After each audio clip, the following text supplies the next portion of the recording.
Freedom of expression to me is a basic right, fundamental human right that allows for every individual, every person, or every Nigerian, as far as Nigeria is concerned, to be able to express themselves, you know. And that is very critical in a democratic society. In fact, there can hardly be a democracy without freedom of expression. To us journalists, it is the blood of journalism. It is the spirit of journalism. It is upon the tenets of freedom of expression that we build most of the basic duties of our job. Globally, it is the nature of laws to have limitations. There is a fundamental human right to life, for instance. That fundamental human right to life, the limit is that the person cannot take another person's life.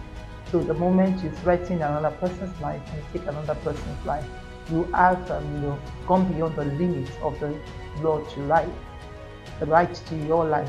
So every law has limitations. We can talk about Precious Eze, who was arrested last year for publishing content against a very prominent and well-to-do person in the society. We could talk about Daniel Ojukwu, the journalist from FIJ, who published an investigative piece, well researched, if you ask me, against the minister under the former administration. These are just a few cases, but if you read, more stories about how the Cybercrime Act has been used to intimidate journalists, you find quite a number, that have been arrested unduly and harassed under the guise of the Cybercrime Act, Section 24, I believe to be precise. I see the Cybercrime Act as a very dangerous legislation, specifically meant to crack down on dissent and freedom of expression in Nigeria. It's a very dangerous legislation.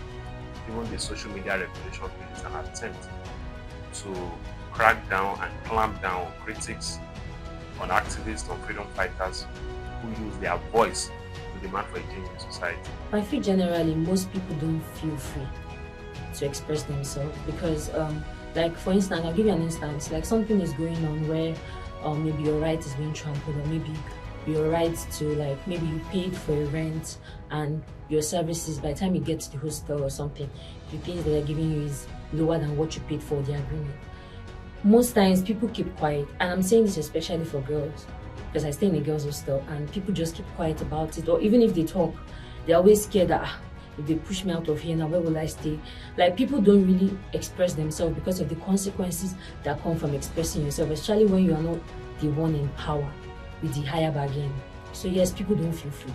I see several times expressions by young people that are censored not necessarily by any government or anything, but the way that they're bullied online to shut down a particular opinion when those opinions are being expressed. In some ways, they're too afraid to say anything. There have been instances where people have been picked up or harassed or bullied even by government operatives because of what they said. In 2019, I had written a piece where I said we have to move from political will to political must, because political will seems to suggest that, and that is what is happening, that government after government may choose to protect the press or may choose not to protect the press, that they may choose to harass the press or they may choose not to harass the press. What I am saying with political must is that they do not have a choice.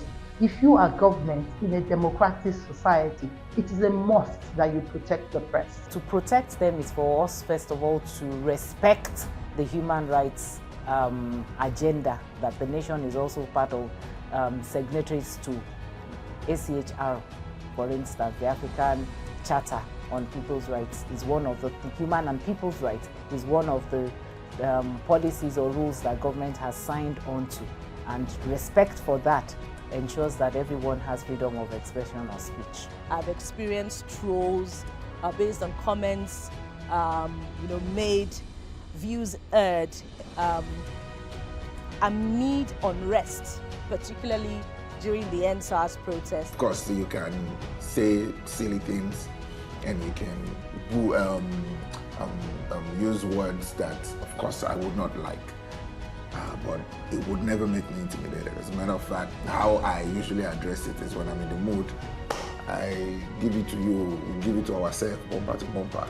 So at the end of the day, you're expressing yourself. I'm also expressing myself. I think that SERAP is doing a great job. You're the one organization that I see that never tires of suing the government. That is something that takes strength. That is something that takes resilience and being tenacious, actually, when you look at our climb. It's not also a common thing. A lot of people don't have that audacity. We have a code name for SERAP. We call them Swara because they're always suing.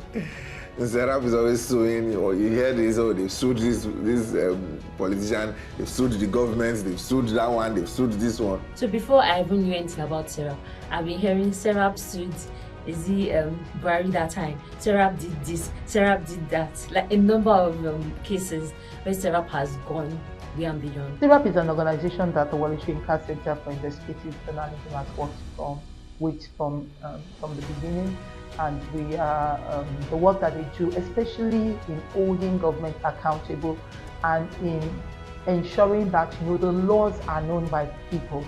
When SERAP takes government to court on an issue, it emboldens people to know that you can actually take government to court, because many people don't know you can take government to court.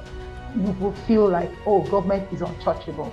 You can't ask too many questions. Again, it is still in that business of normalizing accountability. Beyond even the suing, you just find different things, different projects, or different campaigns based off of, SERAP trying to hold everyone accountable and say, oh, this money, what did they do with this money? Oh, is government accountable for this particular thing or not? What citizens can do, actually, is that once SERAP comes up with things, whether it's that they've sued government or they're putting up information out there, citizens need to add their voice. Add their voices positively, to help to support the claims that SERAP is trying to make. I mean, SERAP isn't working for themselves. SERAP is fighting for the citizens. If you are a public-spirited individual and you have the wherewithal, you can support efforts like efforts of agencies like SERAP, Premium Times, and the others who preserve and uphold the principles of investigative journalism.